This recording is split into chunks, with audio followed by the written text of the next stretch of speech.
Hello and welcome to PixElement. My name is Emily and today I will be introducing PixElement's cloud-based software for your 3D modeling and imaging needs. In this video, I will be giving you a brief overview of what the program is and how it works. You can navigate to pixelement.com and start a free trial by creating an account with us. Once you have registered, you will have access to the project's dashboard at my.pixelement.com to start creating. If you would like to view a free project demo, navigate to our website to try it out for free. Today we will be looking at a project that has already been uploaded and processed. Let's take a look around.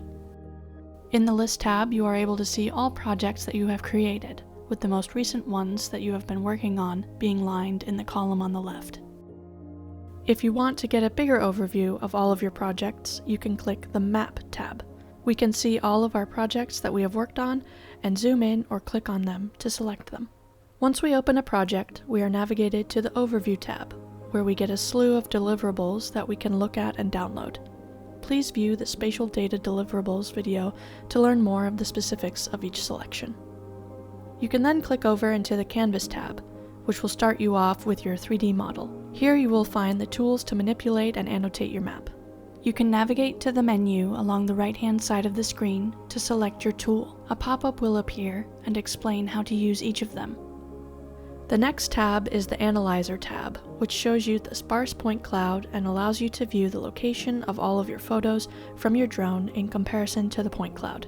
We can click on one of the photos and it will bring up a window where you can view and download that specific photo if you need to. The Analyzer tab also allows you to work with adding, viewing, and calibrating your ground control points. You are also able to make checkpoints and tie points, and view how well your photos have been connected to your ground control points. This is a very quick overview of what PixElement is and what it can do.